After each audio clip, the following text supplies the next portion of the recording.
Forest locator, triple antenna, at isa pong Japanese band na pinusuan po ng ating isang katit. Ito po ay bala-bala.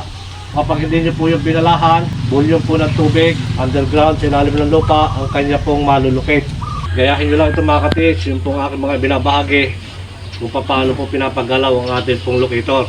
Ito po yung pinusuan ng ating isang katits mula po sa probinsya ng Leyte. Yan po yung paggalaw ng pindulong ng Japanese one.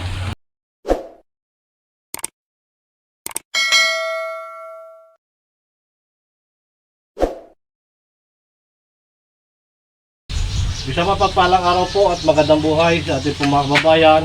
Demo pa rin po ng long range locator, triple antenna, at isa pong Japanese one na pinusuan po ng ating isang katits mula po sa probinsya ng Leyte.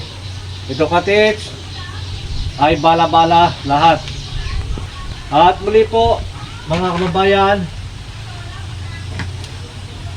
ito pong long range locator, triple antenna. Ito po ay bala-bala. Puno po yung ating ibabala, yun po ay lulukit ng ating triple antenna. So kapag hindi nyo po yung binalahan, bulyong po ng tubig, underground, sa ilalim ng lupa, ang kanya pong malulukit. So ito pa rin mga katis, ito po yung 14 carats na ring. Dahil siya ko pong gagamitin bala sa ating pong triple antenna. Yan. Ito po katis. Meron din po ako ilulukit dito. Ito po yung 14 carats na necklace. Gamit po ang triple antenna na may bala po siyang 14 carats na gold.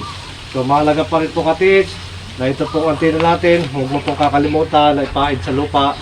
Yan po ay nakapagpabilis ng frequency. Mabilis po niyang mahanap yung aura po ng gold kung saan po yan lumalabas. So ito po mga katis, mga kababayan, yan po yung ating target. So mahalaga pa rin po. Yan. Sa pagtaas po katis, ito pong ating triple antenna. Kailangan pagtaas po niyan, yan po ay pantay na agad, hindi po tagilid. At kapag itinaas mo po yan, pundo, hintayin mo po yung paggalaw. Paggalaw po ng ating antenna, kung saan po yung babaling o inihila po yan ng aura ng gold. So ito pa rin mga katis, mga kababayan, kung paano po ito ginagawa. Gayahin nyo lang ito mga katis, yung pong aking mga binabahagi kung paano po pinapagalaw ang ating pong locator. So hayaan nyo po na siyang gumalaw, huwag nyo pong pipilitin na para siya ay magturo. Gagalaw at gagalaw po yan. So ito pa rin mga katis, mula pa rin sa baba. Ayan. Ayan, doon na agad po siya nagtuturo. Ayan, ganun po siya kabilis. Ito po ang ating triple antenna. So ito pa rin. Ayan, doon po siya nagtuturo. Ayan, medyo magaan po ito kaysa po doon sa ating improvised box. Mas magaan po ito mga katits. Pa rin. Ayan, doon po siya nagtuturo. Ayan, ito katits ay makakalukit din po ng tubig ng sakang deposit. At pwede rin po tawakan ng isang dowsing rod. Ayan, na kahit wala pong decoy yung ating pong rod. Ayan, doon pa rin po siya nagtuturo.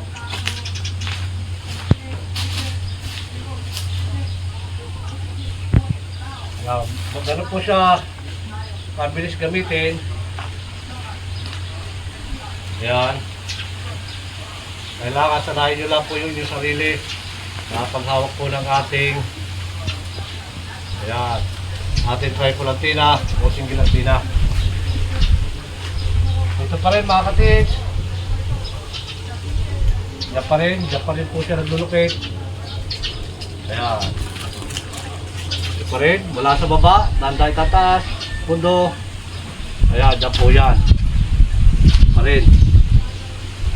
Ayan, naghihila na agad po siya. Yan. Gustusan nyo lang mga katits, alalain nyo lang yung paghila niya. Yung paghila po ng ating aura ng gold. Pag hinihila po yung ating antenna. So diyan pa rin. Yan, doon pa rin po yan. Mula pa rin po sa baba.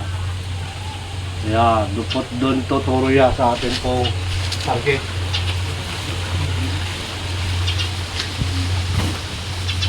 Ayan.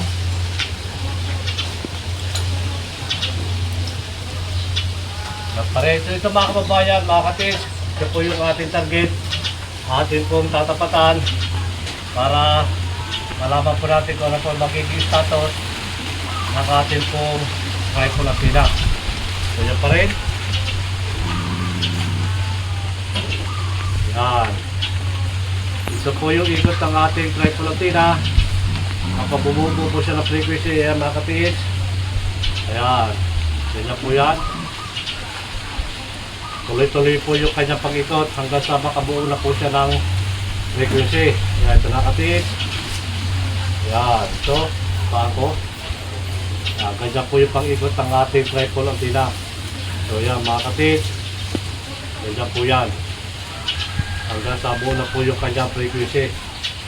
Ayan, ito na. Ayan po yan. Ito po yung pinusuan ng ating sa cottage mula po sa probinsya ng Leyte. Ayan. At ito po mga cottage ay akin po gagamitin dito pong Japanese one na kasama po sa pinusuan ng ating isang cottage. Na ito pong Japanese one, kapag marunong ka na, mabilis mo po ito mapapagalaw. Ito ay segundo lamang po mga kapatid. At ang Japanese one, maging aerometer ay napakahalaga. Kapag tayo magsisimula na maghukay hanggang sa lumalim, napakahalaga po niyan. Hindi po pwedeng wala ang Japanese one at aerometer, alinman po yan sa dalawa. Mahalaga po yan.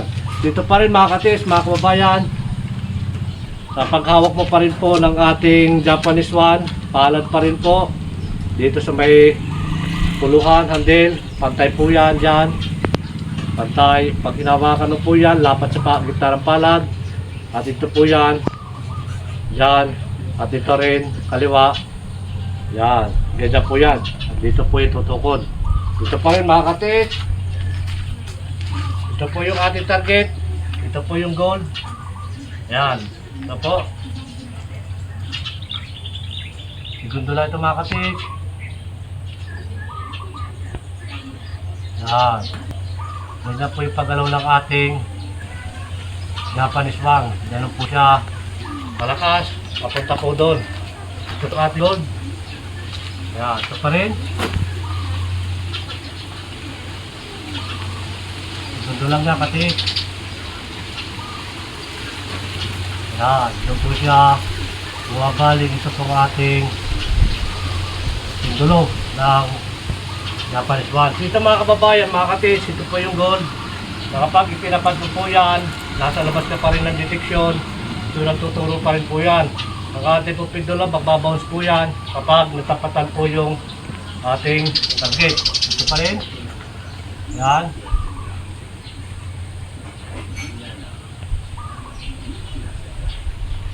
Yan, yan po yan. Itong ating yan, ganyan po yung paggalaw ng pendulum ng Japanese one. Ganyan po yan. Yan. Ito mga katis, ito po Japanese one ay nakapag-estimate ng lapad at kailangan po ito pagdating sa ilalim na. Pag nagsimula na po tayo na maghukay bago natin bawasan yung lupa, dapat i-estimate muna po natin yung lalim, na tamang estimate po yung lalim na atin pong hukayin kung hanggang ilang meters. Pero hindi po nakakahulugan na kapag nasagad na po natin yung ibinibigay na estimate ay hindi po nakakahulugan na naandun na po yung items.